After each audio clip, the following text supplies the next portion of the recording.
Hello everyone. Welcome to my YouTube channel UPSC study with Sumitra.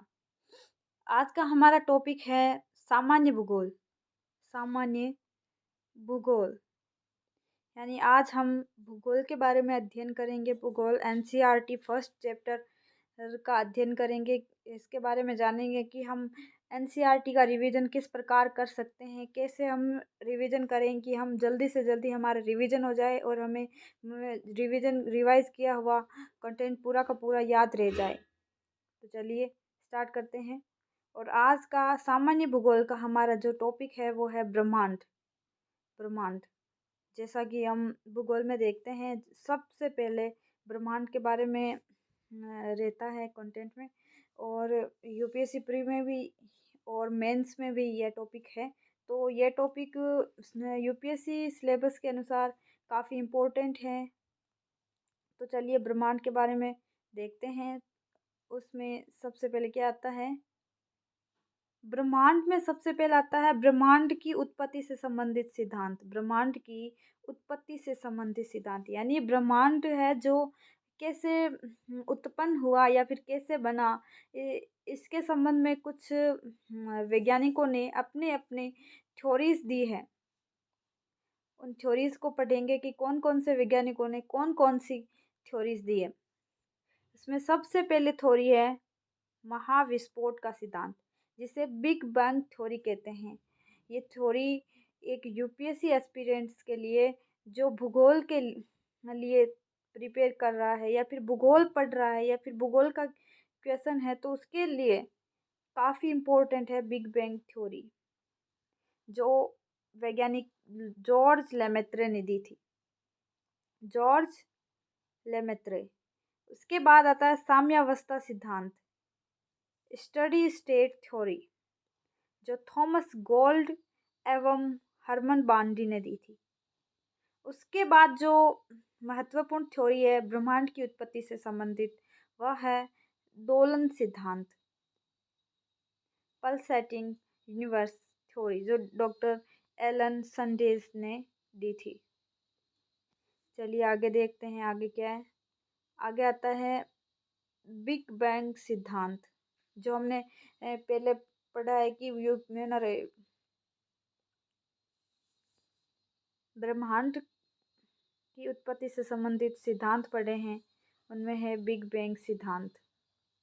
ब्रह्मांड की उत्पत्ति से संबंध ये सर्वाधिक मान्य सिद्धांत है, यानी इसे सर्वाधिक मान्यता मिली हुई है इस थ्योरी को।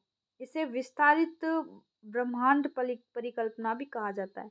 यानी इसे दूसरा नाम, इसका जो दूसरा नाम है बिग बैंग थ्योरी का दूसरा नाम है, उसे विस्तारित ब्रह्मांड परिकल्पना, एक्सपेंडिंग यूनिवर्स हाइपोथेसिस भी कहा जाता है। अब इसके बारे में किसने बताया था हमें?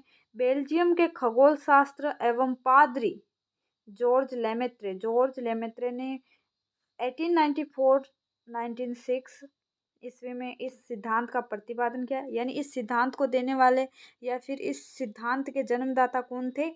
George Lemaître. यानी इस बिग बैंग थ्योरी में एक महत्वपूर्ण क्वेश्चन बन जाता है कि बिग बैंग थ्योरी के जन्मदाता कौन थे? George Lemaître. और ये कब से कब थे, कब से कब दी गई? 1894 से 1906 तक। इस सिद्धांत की अब आगे किसी ने विस्तृत व्याख्या भी की है। इस सिद्धांत की 1967 में विस्तृत व्याख्या प्रस्तुत की किसने? वेगनर ने। रॉबर्ट वेगनर ने। आगे क्या है? जॉर्ज लेमेत्रे के अनुसार यानी बिग बैंग थ्योरी के अनुसार ब्रह्मांड लगभग 15 अरब वर्ष पूर्व एक विशालकाय अग्निपिंड था। यानी जॉर्ज लेमेत्रे के अनुसार ये जो ब्रह्मांड, अभी हम जिस ब्रह्मांड के बारे में जान रहे हैं कि ये ब्रह्मांड है या फिर हम जिसके बारे में बोल रहे हैं कि ये ब्रह्मांड है, वो 15 अरब वर्ष पूर्व यानी 15 अरब वर्ष पूर्व एक विशालकाय अग्निपिंड था। विशालकाय अग्निपिंड था जिसका निर्माण भारी पदार्थों से हुआ था। यानी भारी पदार्थों से मतलब ऐसे पदार्थ जिनका घनत्व बहुत अधिक था। इसके बाद है इसके बाद एक आगे अलग अलग पॉइंट है। इसमें फर्स्ट पॉइंट है, इसमें अचानक विस्फोट हुआ। यानी जो ब्रह्मांड एक अग्निपिंड था उसमें एक अचानक विस्फोट हुआ। बिग बैंग, बिग बैंग या बिग बैंग, ब्रह्मांडीय विस्फोट या बिग बैंग के कारण पदार्थों का बिखराव हुआ। यानी जो अग्निपिंड था उसमें एक अचानक विस्फोट हुआ जिसके कारण उसके जो पदार्थ थे वो बिखर गए, जिससे काले व उच्च घनत्व वाले पदार्थ निर्मित हुए। उससे कैसे पदार्थ निर्मित हुए? काले व उच्च घनत्व वाले डार्क मैटर्स निर्मित हुए तथा उनके समूहन से यानी उनके ग्रुप से अनेक ब्रह्मांडीय पिंडों का सर्जन हुआ। यानी ब्रह्मांड में हम ये पढ़ते हैं कि ब्रह्मांड में बहुत सारे पिंड है।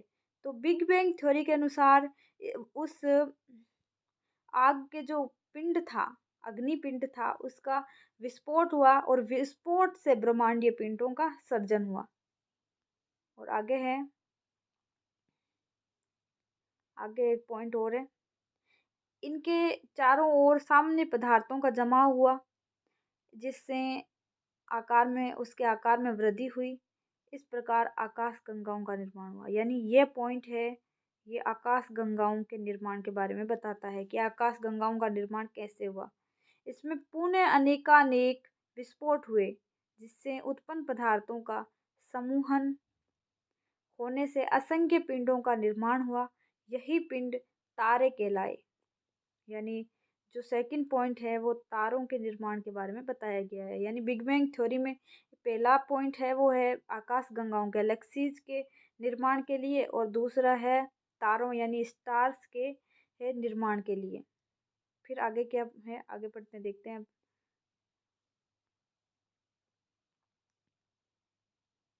इसी प्रक्रिया के सतत पुनरावृत्ति से कालांतर में, यानी यह प्रक्रिया चलती गई, आकाश गंगाएं बनी। आकाश गंगाओं के अंदर विभिन्न प्रकार के तारों का निर्माण हुआ और यह प्रक्रिया सतत पुनरावृत्ति से कालांतर में चलती गई और चलते चलते आखिर ग्रहों व उपग्रहों का भी निर्माण हुआ। यानी इसमें एक चीज जो इम्पोर्टेंट है वो है, सबसे पहले किसका निर्माण हुआ? सबसे पहले अग्निपिंड का विस्फोट हुआ, उसके बाद आकाश गंगाओं का निर्माण हुआ अग्निपिंड के विस्फोट और उसके चारों ओर पदार्थों के जमाव से।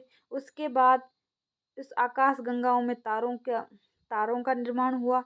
उसके बाद ग्रहों और उपग्रहों का निर्माण हुआ। यानी सबसे पहले आकाश गंगाएं, उसके बाद तारे और उसके बाद ग्रह व उपग्रहों का निर्माण हुआ। इस प्रकार बिग बैंग परिघटना से ब्रह्मांड की उत्पत्ति हुई। यानी ब्रह्मांड में सामान्यतः आकाश गंगाएं, तारे, ग्रह व उपग्रह होते हैं, और इनमें सबसे पहले आकाश गंगाएं, उसके बाद तारे और उसके बाद ग्रह व उपग्रहों का निर्माण हुआ। बिग बैंग परिघटना से ब्रह्मांड की उत्पत्ति हुई तथा तभी से ब्रह्मांड में निरंतर विस्तार जारी है। यानी आज भी ब्रह्मांड में, यानी बिग बैंग थ्योरी के अनुसार आज भी ब्रह्मांड का विस्तार हो रहा है। इसके साक्ष्य के रूप में आकाश गंगाओं का के निरंतर हो रहे विस्तार के संदर्भ में दिया जाता है। यानी इसका जो कारण है वह बताया जा सकता है कि आकाश गंगाओं में निरंतर वृद्धि हो रही है, इसलिए। अब पढ़ेंगे हम आकाश गंगा के बारे में। आकाश गंगाएं क्या है? अगला हमारा टॉपिक है आकाश गंगा गैलेक्सी। आकाश गंगा गैलेक्सी तारों का एक पुंज है। यानी अगर हमें पूछ लिया जाए कि आकाश गंगा क्या है, तो आकाश गंगा तारों का एक विशाल पुंज है, यानी विशाल समूह है। Group of stars is called Galaxy. ब्रह्मांड में लगभग 100 अरब आकाश गंगाएं, यानी ब्रह्मांड में कुल कितनी आकाश गंगाएं? लगभग 100 अरब के आसपास आकाश गंगाएं। प्रत्येक आकाश गंगा में तारे अरबों में है। इसके अतिरिक्त आकाश गंगा में धूल व गैसें पाई जाती है। आकाश गंगा में 98% भाग तारों का एंड 2% भाग गैस, हाइड्रोन, धूल का होता है। यानी यह भी पूछा जा सकता है कि आकाश गंगाओं में तारों का कितने परसेंट तारे और कितने परसेंट अन्य पदार्थ होते हैं। तो इसमें 98 और 2%। फिर अगला पॉइंट है, आकाश गंगा को प्रायद्वीपीय ब्रह्मांड भी कहा जाता है। आकाश गंगा को क्या कहा जाता है? प्रायद्वीपीय ब्रह्मांड भी कहा जाता है। अब आती है हम कौन सी, अरे यहाँ पे और एक यहाँ पे क्वेश्चन बनता है कि हम कौन सी आकाश गंगा में स्थित है। तो फिर तो हमारी आकाश गंगा है वो दुग्ध मेखला आकाश गंगा है, जिसमें हमारी पृथ्वी स्थित है। यानी हमारी पृथ्वी दुग्ध मेखला मिल्की वे, जिसे मिल्की वे भी कहते हैं, नामक आकाश गंगा में गंगा का एक भाग है। वृहत मेक्लेनिक मेघ, लघु मेक्लेनिक मेघ, अर्सा माइनर सिस्टम, स्कल्पचर सिस्टम और डेक्रो सिस्टम आदि आकाश गंगाएं हैं। चलिए आगे बढ़ते हैं। फिर है आकाश गंगा में एक केंद्रीय बल्ज एवं 3 घूर्णनशील भुजाएं होती है। ये तीनों घूर्णनशील भुजाएं अनेक तारों से निर्मित होती है। तारों का संकेंद्र सर्वाधिक होता है। अब ये एक आकाश गंगा है जिसका नाम है मिल्की वे। यानी हमारी पृथ्वी जिस आकाश गंगा में स्थित है वह उस आकाश गंगा का एक चित्र है। बीच में कृष्ण विवर दिया है। यहाँ नारंगी लाल तारे हैं। उसके बाद पुराने तारे, और ये इसकी गति इधर से इधर चल रही है। और ये रहा सूर्य, जो सूर्य और हमारा जो सूर्य मंडल है यह वो इस आकाश गंगा की भुजा में स्थित है। आकाश गंगा की भुजा में स्थित है। ये प्रोक्सिमा सेंचुरी है जो हमारी ही पृथ्वी का सबसे नज़दीकी तारा है। और हमारी आकाश गंगा है वो एक सर्पिलाकार आकाश गंगा है। ये भ्रूण तारे हैं इधर ऐसे। ये यहाँ पे एंड्रोमेडा आकाश गंगा है जो हमारी आकाश गंगा की सबसे नज़दीकी आकाश गंगा है। चलिए आगे बढ़ते हैं। आकृति के आधार पर आकाश गंगाएं कितने प्रकार की होती है? तो आकाश गंगाएं आकृति के आधार पर 3 प्रकार की होती है। आकाश गंगाओं के प्रकार, सबसे पहली अंडाकार एलिप्टिकल, दूसरी है सर्पिलाकार स्पाइरल, और तीसरे नंबर पर है इरेगुलर।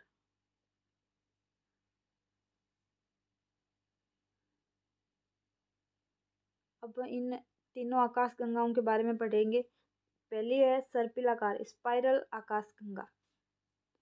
कुल आकाश गंगाओं का 1/4 यानी ये ब्रह्मांड में जितनी भी आकाश गंगाएं हैं उनका 1/4% यानी अगर ब्रह्मांड में कुल 100 आकाश गंगाएं हैं तो उनमें से 25 आकाश गंगाएं, लगभग 25 आकाश गंगाएं सर्पिलाकार है। सर्पिलाकार आकाश गंगाओं के केंद्र में तारों का अधिक जमाव होता है। ये तस्त्री या तसली के आकार की आकाश गंगाएं होती है। समस्त आकाश गंगाओं का 1/4 आकाश गंगाएं इसी प्रकार की होती है। मिल्की वे, एंड्रोमेडा इसका एक उदाहरण हो सकता है। यानी सर्पिलाकार आकाश गंगाओं के बारे में पूछा जाए तो आप इतना लिख सकते हैं। फिर आती है एंड्रोमेडा एंड्रोमेडा के बारे में पढ़ेंगे। हमारी आकाश गंगा के सबसे निकट की आकाश गंगा है। यानी एंड्रोमेडा हमारी आकाश गंगा की सबसे निकटतम आकाश गंगा है। यानी हमारी आकाश गंगा की सबसे निकटतम आकाश गंगा का नाम क्या है? तो वह होगा एंड्रोमेडा, जो हमारी आकाश गंगा से 2.2 मिलियन प्रकाश वर्ष, यहाँ पे प्रकाश वर्ष दूरी मापने की का एक दूरी मापने के लिए प्रयोग किया जाता है प्रकाश वर्ष। इसकी संरचना मिल्की वे के समान है। मिल्की वे यानी हमारी जो आकाश गंगा दुग्ध मेखला जो एक सर्पिलाकार आकाश गंगा है, जैसा कि हमने ये पहले पढ़ा था। उसके बाद है सेकंड है दीर्घवर्तीय या इलिप्टिकल आकाश गंगा।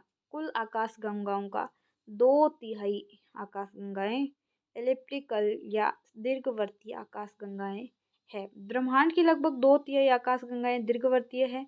ऐसी आकाश गंगा में सामान्यतः पुराने तारे होते हैं, नवीन तारों का निर्माण नहीं होता है। फिर आती इरेगुलर या अनियमित आकाश गंगा, जो कुल आकाश गंगाओं का 1/10% होती है। उसके बाद है अनियमित आकाशगंगाएं मुख्यतः नवीन तारों द्वारा निर्मित तो होती है। ब्रह्मांड की सभी आकाशगंगाओं का 10वां भाग इसी प्रकार का है। अब है तारों का जीवन चक्र।